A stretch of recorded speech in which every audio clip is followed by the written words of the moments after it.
You're listening to The Human Upgrade with Dave Asprey. Today, we're going to talk about a word that starts with W called the work. And we all go to work every day with a small w. And there's something called the work with a capital W, which is the work of becoming a better human, of doing deep spiritual work, of doing trauma resolution work, the stuff that's actually really hard. And some jobs are tiring, but they aren't difficult. There's a big difference in there. And part of my journey as a biohacker has been doing huge amounts of trauma resolution work, of just working on patterns that I have that are invisible to me by definition and becoming aware of them and then doing something about them. And one of the most important things I've learned is that if you have enough energy, it's a lot easier to do the capital W work. So I thought, wouldn't it be cool to have a guest on the show who wrote a book called How to Do the Work with a capital W? And the subtitles recognize your patterns, heal from your past, and create yourself. This is a part of biohacking. It's changed the environment around you and inside of you so you have full control of your own biology. If there's invisible patterns running, you're not in charge of your own biology. You're not in charge of your behavior. And that's why doing the work is so important. Our guest is Nicole LePera, who's a Ph.D. Nicole, welcome to The Human Upgrade. Thank you so much for having me, Dave. What did you think when I reached out and said, you want to be on the show? Were you like, oh, this is great? Or were you like, what, a biohacking show? What's going on here? I actually am quite familiar with your work and have been inspired by it for a long time. So I was super excited, and I can understand, I think, kind of maybe the leap that it feels, talking about the work, healing, and then obviously having a conversation about upgrading. But in my opinion, I think I would imagine you agree, it really is one and the same. To return to our full potential, to heal, allows us to then ultimately live in that fulfilling, upgraded state. So I was super jazzed, and I'm honored to be here with you now. Oh, well, thank you. It's funny because if you need healing and you don't know it, you're not going to perform very well. And I was quite astounded when I was 30, and I went to a personal development retreat based on transpersonal psychology, which I was entirely unfamiliar with. And a friend of mine who told me to go, I'm like, what do you do there? And she said, I'm not going to tell you because then you won't go. Just go. And I went because I had nothing to lose. I was like, I've already made and lost millions of dollars. I've already been married and divorced. And I'm miserable. Like, I don't know what the heck. I'm doing everything right, but it's not working.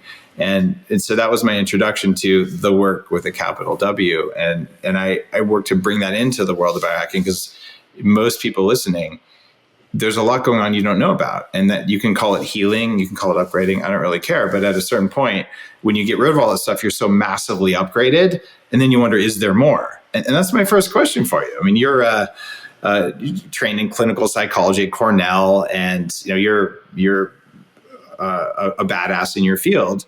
Is all upgrading just healing, or is there something else going on in there too?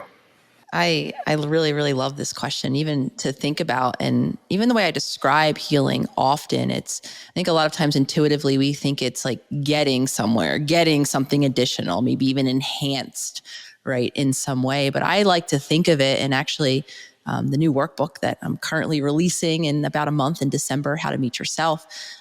I think about it and I talk about it like a peeling back of layers, of onion layers, and very intentionally, even in that workbook, How to Meet Yourself, right? This idea of who you even are. I think a lot of us intuitively just want to have the tools to figure out who we are, right? To reconnect with that space. And until we figure out who we're not, until we peel back and return to what I believe is our pure essence, I don't think we have access to who we are and ultimately what we're capable of. So I think about healing, our journey here on earth, as being a returning to all of those infinite possibilities that I truly believe have always been present, but for many different reasons, often based in our environments and needed safety, we've adapted and modified who we are. So the more I think that we can return to is that space of infinite possibility. It's not actually something additional or extra at all. I actually believe inherently it's a space we all have access to,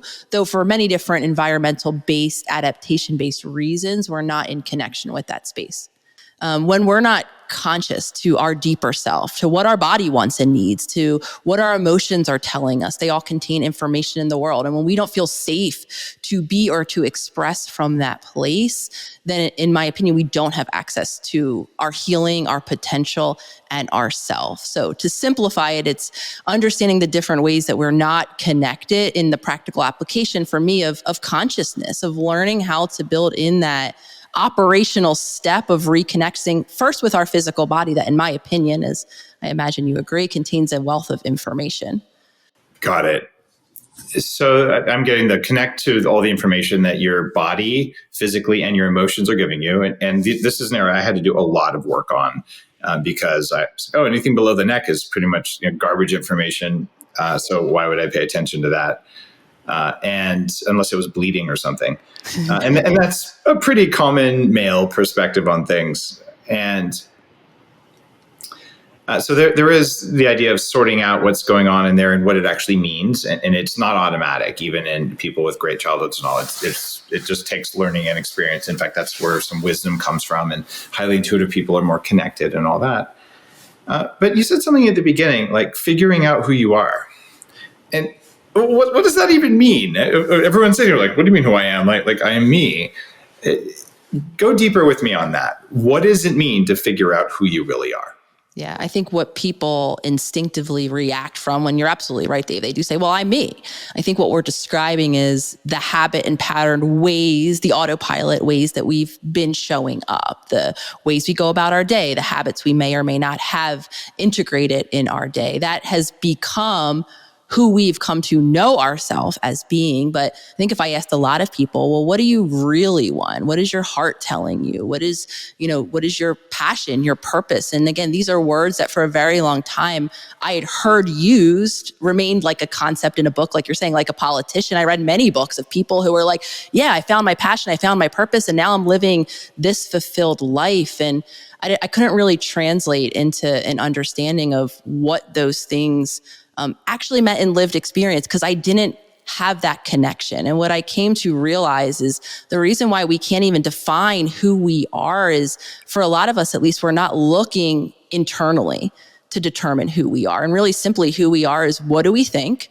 What do we like? What are our ideas? How do we feel about particular experiences? And what's of interest or of well-being for us? And all of that is going to be different answers, though, unless we're looking inside to determine how choices are resonating with us as individuals, we're going to be looking outside of ourselves. So we're not going to be able to answer who we are because, in my opinion, we're not taking the moments to even ask ourselves those questions of what do we like? What do we want? What is of interest to us? So does that mean I can define who I am by what I like and my emotions and what's of interest to me?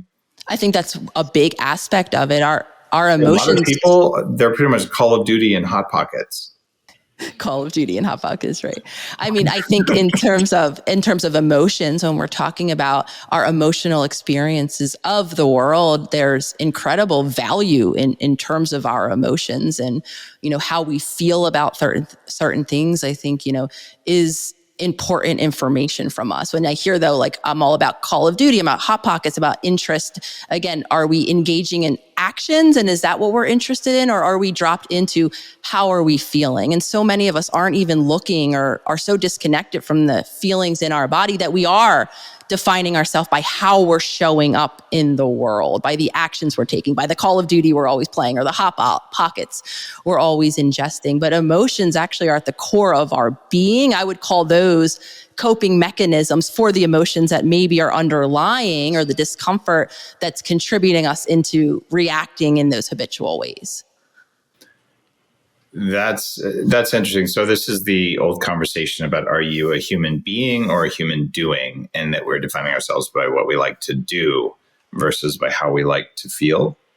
I think the large majority of us struggle feeling safe enough in that self-expression of just being. I mean, even going back to this concept, like you're saying, of little W work, I think we've learned so many different channels and outlets, many of which are validated even to this day by society, that do embody the actioning, the doing, as opposed to the being. And I think for many different reasons, based in our childhood experiences, where we might not have had our needs met consistently enough, or have had the safety in our environments to just be. So to adapt, to create safety, so many of us do become identified, as I once was, with all of the things that we do, because we don't actually feel safe enough to just be who we are. And then we do identify ourselves as the hot pocket loving, Call of Duty playing person, and we're missing out on the rest of the person beneath that. You mentioned safety a lot. And so most people listening, unless you're listening on a subway with headphones on, not paying attention to the guy sitting next to you with a knife, you're probably pretty safe right now.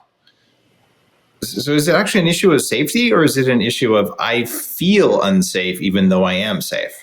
It's an issue of, and when it comes down to it, if we are reacting from that point of lacking safety, again, whether or not it's mapping on objectively to what's happening, and for a lot of us, it isn't. It's the memory of the similar past experience where I once was unsafe. In that moment, if my body is in that nervous system reaction of a threat-based response, it is as if I'm unsafe in this current moment. So it doesn't necessarily, to my mind-body system at least, matter, or I'm not mapping on, at least, to the reality of the safety that's present. And most of us are carrying, for some of us, a lifetime of this nervous system dysregulation, and we're constantly then signaling our mind the lack of safety, in even in absence of a lack of a safe environment. Many of us do have safety, like you're saying, around us, but our bodies aren't in that safe state because we're reacting to something that's very similar to a time when we actually weren't safe. They don't teach this in high school. They don't teach it in college. But it's such a fundamental part of being a human, which is that you can feel things that are entirely inappropriate for the situation you're in. And that's fine. But what we normally do is we get a guilt or a shame response for having feelings that don't match reality. And guilt and shame are also fear-based, and you get kind of stuck in it. And I know that when I share that with you, you're like, yes, that's kind of what my book's about. But with listeners, it's hard to conceptualize this unless you've done some therapy or you've done some trauma healing work. And you talk about holistic psychology as a movement that's different than traditional Freudian psychology. And I've had a great number of very experienced psychologists or psychiatrists on the show, including Daniel Amen, Stephen Porges, like amazing people, and having you on as well. And it seems like you're all circling around this holistic idea, or this idea that the way we used to do therapy maybe wasn't as effective as it could be. Tell me how you went from learning therapy at a big institution where it's, lay on the couch and pay me a few $100 and we'll see you next week and we'll do it again for 20 years. How did you shift? Like, what was it? A trauma? Was it like outrage? You have to have some reason that you're doing the stuff you're doing, because frankly, it's riskier to do what you're doing as a practitioner versus to toe the line.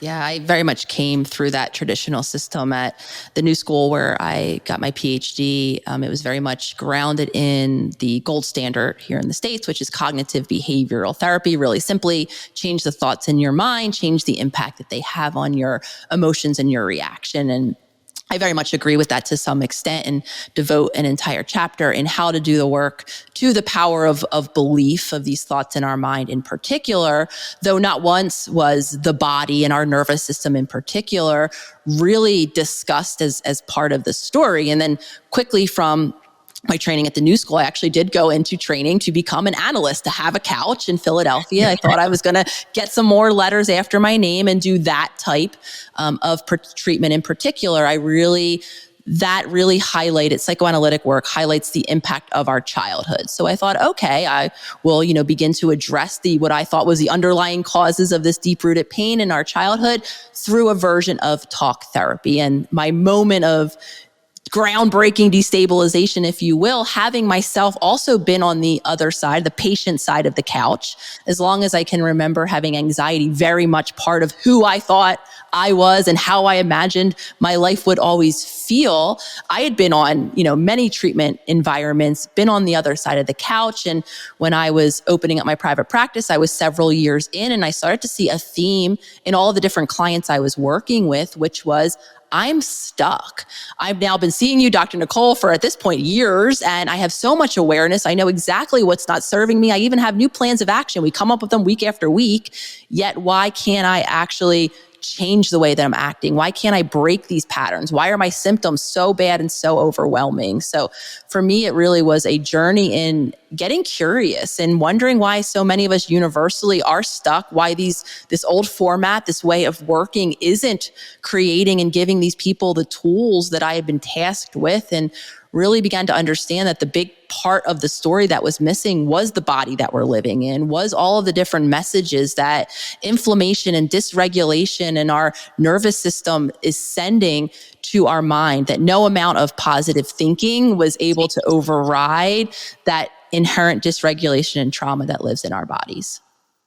So your own course of doing work on yourself in therapy showed you maybe it was lacking, and that's what was your motivation?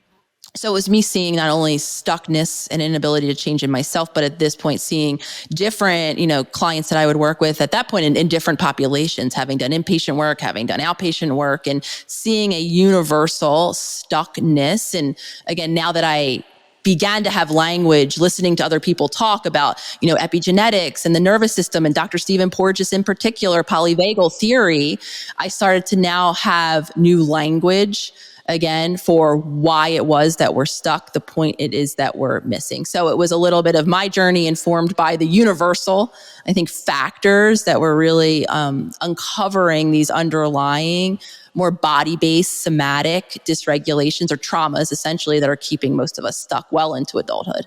Is there an age when people generally get done with this stuff? Like, is there a bell curve? Like, oh, you're 55, 50% of 55-year-olds are 80% done with all their traumatic crap? Or do most people just carry it their whole lives? We will bring with us and repeat the past with us until we become conscious of it to create change. We love to coast on that autopilot. It's calorically, conservative for our very, demanding human brain, the apparatus in and of itself. And also it gives us a false sense of protection in the familiarity. Even if logically the years worth of consequences that we've been suffering from the same pattern, right, aren't serving us, it's predictable. We get to know what comes next. So we will coast in that autopilot in the comfort of those familiar habits and patterns until we're no longer here living this earth experience again, because our brain prefers it. There's a safety, an assumed safety, at least in that familiarity. So until we become conscious and make new choices, which is where change happens, then in my opinion, we will continue to repeat them. There's no kind of like aging out of it. It just becomes who we are as we continue then to age. I feel like it might even get more stuck because there are new studies about neuronal structures over the decades. And there's a lot more interconnectivity in younger people. And as brains age, the connections get thicker. And that's one of the sources of wisdom. But if you let them get thicker and they're full of trauma, like, oh, look, I have ingrained trauma that you'd think would be harder to heal. But I've seen 70 and 80-year-olds do the kind of transformational neurofeedback work at 40 years of Zen, and like they change overnight. So there's something going on, but I feel like it's easier to do the work in your 20s than it is to do the work in your 60s.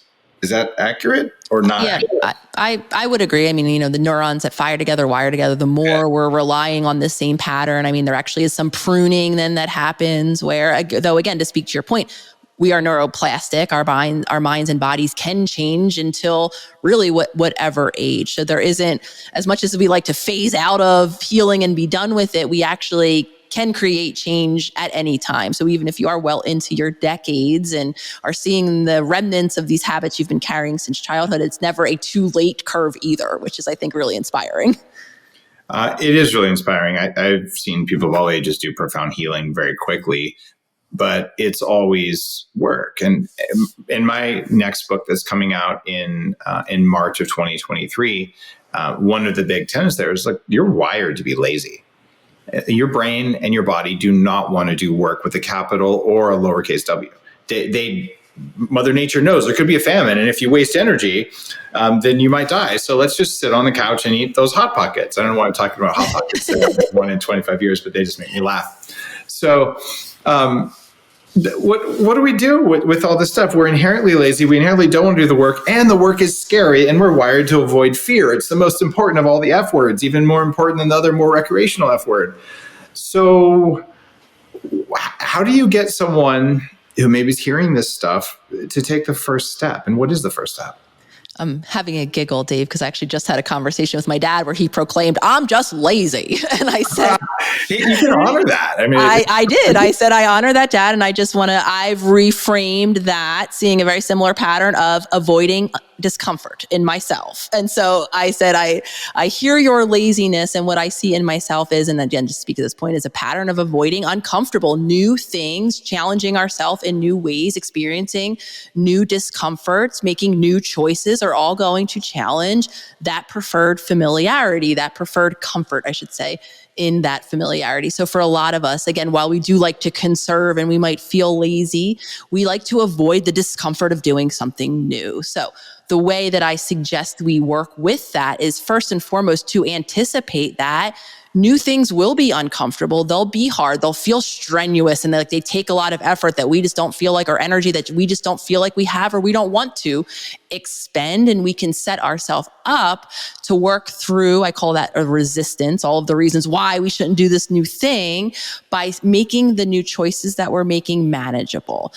What percentage of people do you think have really early pre-verbal trauma that's part of their pattern?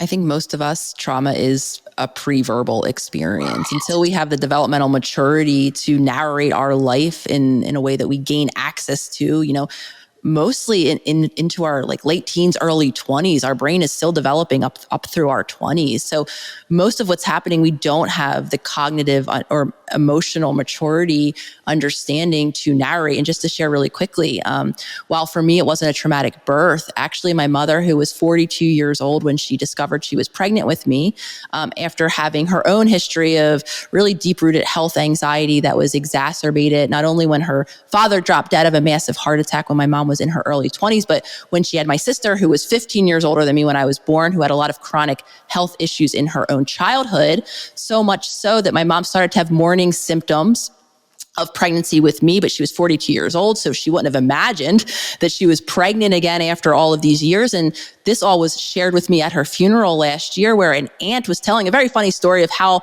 my mom finally spoke to her and asked her for advice because she thought she was suffering from stomach cancer.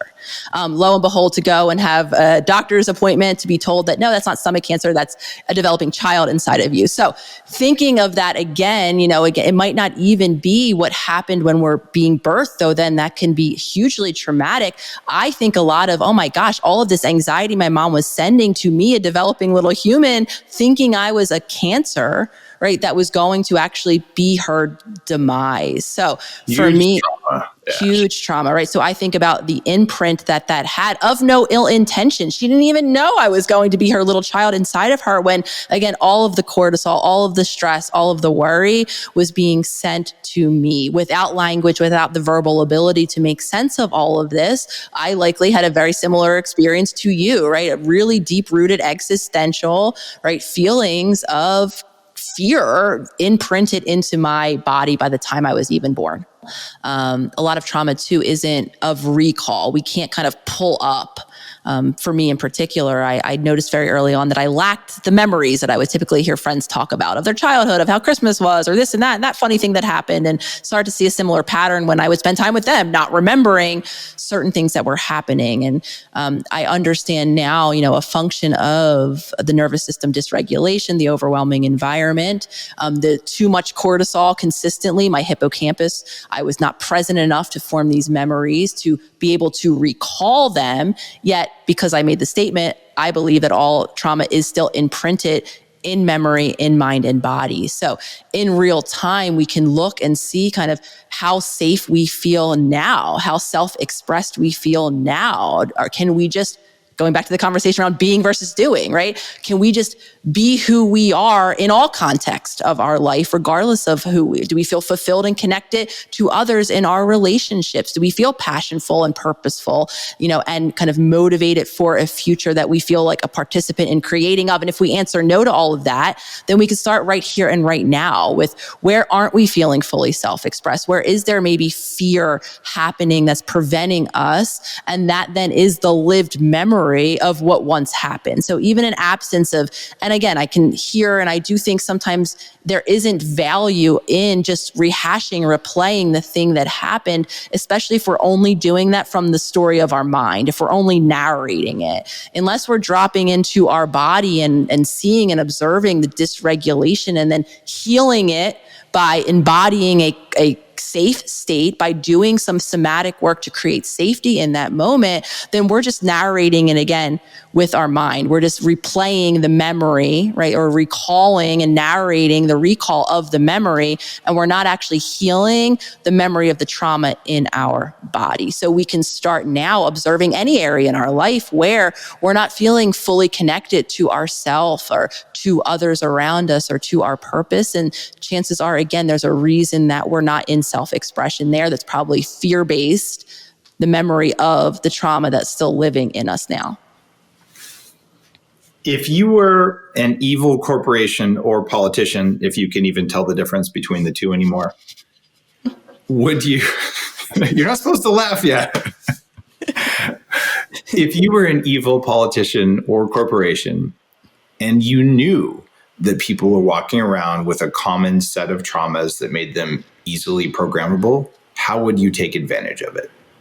Oh, geez, it's I have never even thought of a take advantage of question. I think you would continue to understand that most of us are seeking outside of ourselves some feeling of enoughness, of worthiness. And I guess the way to take advantage of it is all the different ways that we see daily of all of the different products that were sold, ways to modify or change, right? Who we are to seek that deep feeling of enoughness. And really into infinity, we can create the thing that'll do it. And ultimately, I think one of the reasons why we're spinning our wheels and we're amassing all of this stuff, or at least a lot of us are, and we're not necessarily feeling whole and worthy, again, is because we're seeking that surface level fulfillment for this deep rooted feeling that, again, we didn't have the opportunity to create that feeling of enoughness, just being who I am in that safe childhood. So there's many different ways we can exploit that by trying on the surface to generate a feeling that, again, in my opinion, can't come from things outside of us, can only come from returning beautifully full circle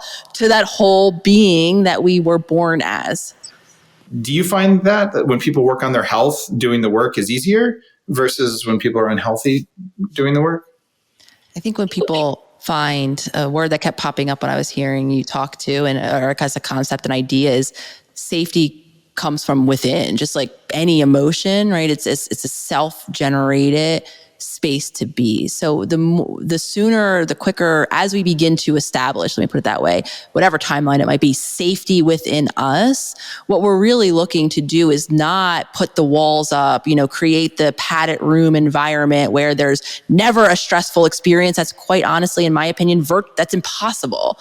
The goal is to learn how to safely navigate any experience or find our way as quickly as possible to safety, regardless of what's happening around us. It's finding that safety within. And as we begin to rebuild that regulation in our nervous system, rebuild our connection to our body so that we make sure that it's literally getting its basic needs met so that we can navigate a changing stressful world, then we find that safety within. And then whether or not healing gets easier, we feel more empowered because we feel more able to tolerate and cope with stress. That is our goal. We're never going to be living in a padded room in an environment where things are stress-free or emotions don't happen. We need to cultivate the ability to confidently create safety regardless of what's happening around us. So does healing get easier? We get more confident in it as we learn how to tolerate more and more discomfort, more and more emotions, and literally more and more of the life that will always be happening around us. And that's, again, why I believe it. And my mission mainly is to not advocate for a protected world around us, because I don't think that's possible. It's to advocate, to teach people how to protect themselves by learning their limits, by finding their way to safety, and by changing the environments that they can change by changing the choices that they're making.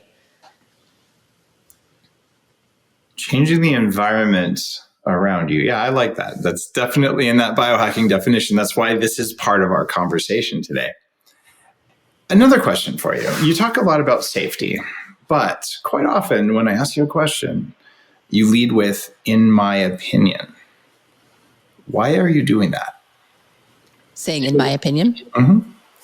I've actually, interestingly, it's funny you picked up on that. For a very long time, I wouldn't state any of my opinions at all. I would try to speak what I thought was objective science and data, and never really share kind of what I subjectively viewed it to be. So for me, I think part of it is in ownership of my thoughts, my ideas on a stance, and acknowledging that there's multiple different perspectives, opinions, science, data points out there, depending on who's funding the study. And of course, everything I'm sure that is, kind of somewhat known knowledge. So for me, interestingly, I think it's a little bit of a personal part of my healing journey, of an ownership that I can have my ideas, and I'm allowed to share what my thoughts are, and make space for someone to be in disagreement, to think otherwise, to outright call me, kind of as someone, or not agree with what I'm saying in whatever context that it is. Okay. So I think it's a bit personal, and also I think it honors, again, the subjectivity that I believe even paints a lot of our science world.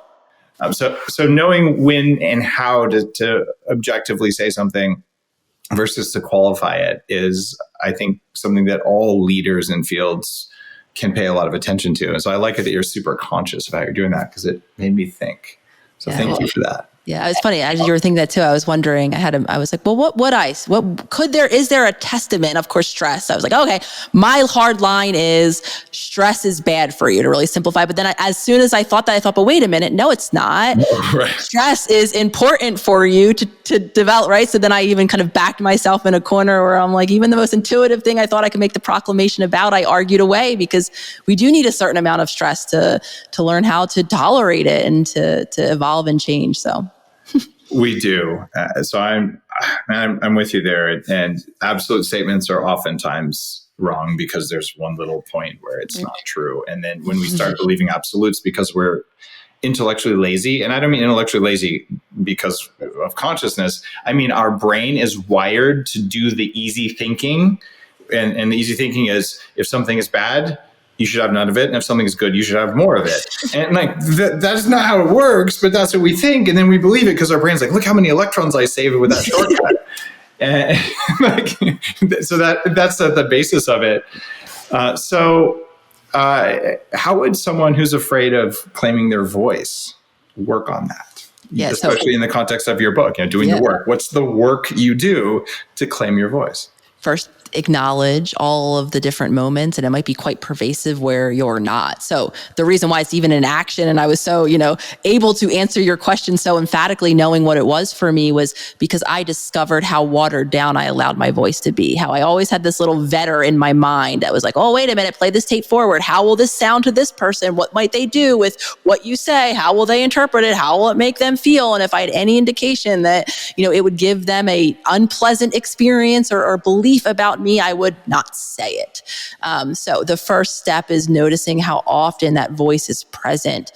Chances are, whether or not, and I agree with you, sometimes it's gender, cultural. We have all of this different direct and indirect messaging that, again, either creates that safe space where our ideas, whatever they might be, how crazy off the wall are our feelings, we can express them and be what they will. Or again, was it not as safe? Did we learn to suppress or to repress certain aspects of our natural curiosities, ideas, thoughts, feelings, or way of being? So the way is to first become conscious of noticing all of the different relationships, context, instances, moments, particular areas that are hard for you to be honest about, and then to create space over time to practice. First of all, we can explore maybe what the fear is. Usually we're fearing a loss of connection with this other person, a feeling of safety that goes away, right? If I'm if I'm interested in this relationship, I love this person, I could fear what they will think of me if I share this vulnerable piece of myself. And then, of course, we have to do the hard thing, find our safe spaces. If it's not that relationship that we feel comfortable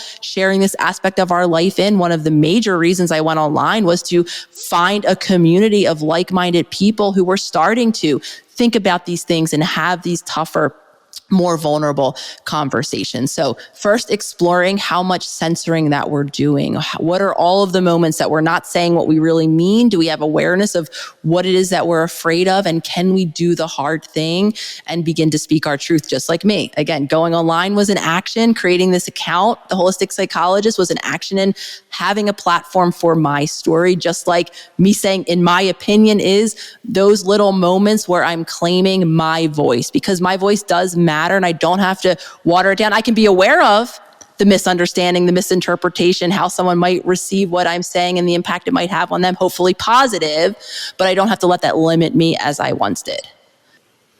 So you're talking about claiming your voice. Is there a difference in doing the work for men versus women? I often go back to energy, what I believe makes us our essence at our core. And, we each have a different degree of masculine versus feminine energy, regardless of the gender that we identify with. So in terms of healing, then what I believe healing entails, again, bringing this full circle, is going back to that wholeness. So it looks the same. Of course, I think depending on the gender that we are, conditioned around and how then we live in that self-expression, there might be areas that we want to turn up or give more light to, and areas that, we can turn down, or as we're healing, giving more space to different emotions, learning how to, maybe if we're a woman who is a people pleaser, can't advocate for ourselves, we might want to turn our voice up, right? If we're a man who's struggling, who's really great at turning our voice up, but we can't really turn inward and kind of connect with those more vulnerable emotions, and the work will look different. But I think if we're really just talking about returning to our wholeness, then the steps are ultimately the same, because again, in my opinion, we all exist on that spectrum. We might be, more predominantly identifying with feminine energy, though there is still some masculine energy that makes us into that whole being. I think energy is in an infinite spectrum, and I mean, we're talking, I think, in the traditional way that gender is spoke about, and we're like minimizing into this dichotomy, but I don't think it is. I think it goes in directions that we can't even see with our human physical eyes. I think that everything is among dimensions that we might not even yet have language for. Oh yeah, I see what you're saying there, right? There's all kinds of other chakras and dimensionals and right. So, we're limiting by the language. I think that, though, I do think it can also then be limiting, which is why, again, at our core, returning to us, using ourself for guidance, then we can be directed on which version of the journey, what we need to allow more space for, create safety so that we can express. And that's when, again, it gets really individualized, the different journeys that each of us are going to be on. And we can ground it all with first becoming conscious of the vessel that we're in, the body that we're in, the feelings that we're living, and the habits that many of us are identifying with, so that we can create space for different choices. Okay. So at 40 Years of Zen, people do, this is my neuroscience-based personal development program, 5 days intense work. People do a lot of work on childhood trauma and other things like that, because just dropping the reactivity to that increases your performance so much mentally, because the amount of free energy goes up. But people run into two kinds of trauma that I think are real, and I want you to tell me your opinion on these. One of them is what I'm going to call ancestral trauma, which is, I don't know, it's in your people's history, right? Maybe it was in your family, or certainly in your people. The most common is Jewish, where there's a lot of trauma for thousands of years, right? And you can have lots of other groups or families where that seems to happen. And then the other one that gets even more weird is people have profound, and I've had lots of these myself, just profound memories of being in a different body and speaking a different language and just whole past life things. And you heal that trauma using certain trauma healing techniques, and magically life gets better.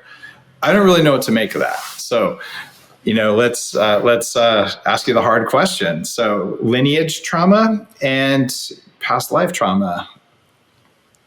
So lineage trauma, we'll start there, because I think that's the most that can be kind of understood in terms of the epigenetics, the transmission of, and absolutely, I think that it comes, in our cells and mainly the way we tolerate stress and our HPA axis, with the more stress that's happened over generations, even if again, we're not, in close proximity, could be generations upon generations before, it's all being translated again into this now developing fetus and their ability to tolerate stress in their environment and so on and so forth. And again, we see that in a lot of different cultures and populations where it's wired into us. So yes, we're born again with a, dysregulation in our ability to tolerate stress. Of course, I'm really simplifying it, though, in my opinion, at least because we are neuroplastic, we can become aware of that and begin to create change and do that deep healing that, in my opinion, could then change the trajectory of the future generations to come. And complicating, I think, this journey a bit more with the, question of, well, where does this begin, right? If we're passing on and we're kind of interconnected to all of these previous generations, is there the actual lived experience of a whole life that we've lived at a different time? And I think it's really, really interesting to think about that. And I believe if we really ground ourselves in the definition of what we are being on a more energetic spectrum, which I'm very much a believer of in terms of the quantum world, quantum science, energy that neither is created nor destroyed, then I think we could make a really compelling case that our unique, vibrational energetic footprint could have had a physical existence in a previous time that can then complete with memories of that time, where we can have the vision of clearly a time in society that isn't the now. And again, the science part of me likes to map it onto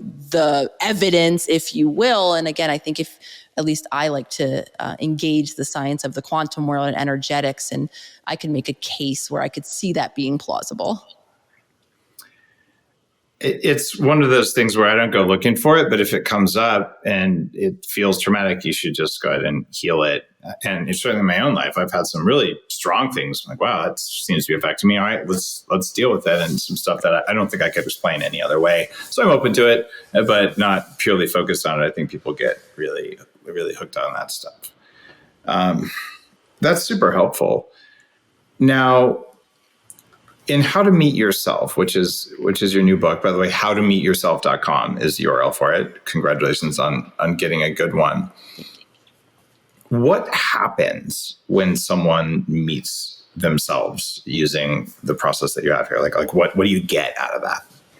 You get, and interestingly, again, kind of a full circle moment, is you get the opportunity to reconnect with who you really are, what you want, what's of interest, your passion, your purpose, and you get the opportunity to become and live into an upgraded existence. I very intentionally, while the workbook is called How to Meet Yourself, with this idea, this emphasis on meeting the authentic self, that's what I'm referencing, and even the title of that, I very intentionally divided it into 3 separate sections, almost a sequential journey of pulling back those layers where we begin in the body, in the human, vessel, and all the different dysregulation that we've been talking about in terms of our nervous system, peeling back the next layer of all of the inner child wounding that we're bringing in our ego that was created, this idea of who we are, repeated in our habits and patterns, peeling back that layer to then meet who we are. And I very intentionally put it at the end, even knowing that most people that pick up the workbook want, right? They just want those tools. They want to, flip forward to section 3 and start there. But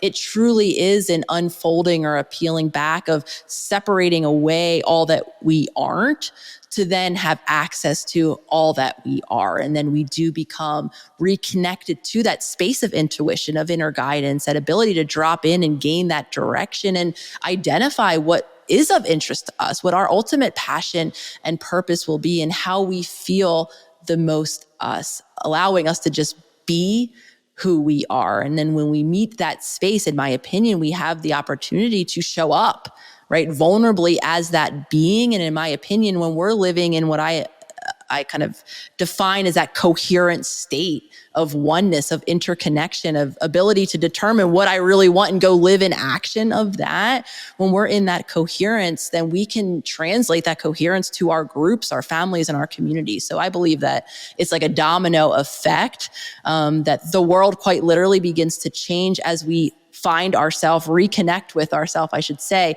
and live in that self-expression, it really does send out those signals of coherent safety to others, creating an incredible ripple effect. Wow. That's why this is a worthy book, to be honest. I think this is the hardest thing to write about, even probably harder than writing about forgiveness or something like that, because almost every concept you're talking about is a feeling. And we don't really have words for feelings that mean the same thing to the same people. So, you can say, I hate that thing, which is something I make a practice of not hating anything or saying that I hate anything. But you could say that, but your definition of hate might be very different than the person next to you. And the same thing with I love that. And no, like we energetically, electrically, if you read the brainwaves, these are not the same states. So our whole communication is so muddled. And then you're writing a book about a practice to let you go in on all this. It's kind of a mind-bending idea even to try and do that. So congratulations on achieving that, because it's not easy, not at all, but I think you did it. Thank you. That really, really means a lot. It was funny enough, a running joke in my family for a very long time, which was validated in my decision to go to school forever to become a psychologist. My dad would always tease me and say, "No, Nicole, I think you just really want to be a lifetime student. Are you ever going to get out of school?" And I would laugh it away. And now I'm really understanding so much truth in that and how much I enjoy, right? My passion, my purpose wasn't to be the therapist in the room like I thought it once was. It was actually to think about and, think about teaching and understanding first these concepts so that I can then communicate them, understanding that there is no one universal way that we all understand something, though. Again, going back full circle, that a lot of the concepts that I am writing about and talk about daily are not new. They've been passed on through generation and generation, though I think for a lot of us, they haven't been part of an understandable dialogue or communication style to allow us to do anything with it. So hearing that, and one of, like I said, my passions now is to think of concepts in that way and to continue to work to hone my craft of communicating them so that people can take some understanding and actually actualize a game plan of action. So hearing that has translated for you, so excited for this workbook to live in the world on December 6th to see kind of how and the impact that it makes for others is why I do what I do. So thank you for sharing. And thank you for being on the Human Upgrade podcast. Guys, just go to theholisticspsychologist.com if you want to learn more about Nicole's work. It's really cool stuff. She's not afraid to say her opinion on her Instagram and things like that as well. So someone who's in the world of biohacking and in the world of giving you more control of your biology and making you less programmable, that's why you might want to read the book. I will see you all on the next episode. And if you're not following the Human Upgrade podcast on Instagram, that's where I post all the clips and stuff. Some of them make it to my main page, but not all of them. So follow me and follow that. Follow Nicole and put your algorithmic training of those algorithms into showing you stuff that matters instead of boobs and butts. Because, well, Instagram's going to show you that whether you ask for it or not. I'll see you all soon. You're listening to The Human Upgrade with Dave Asprey.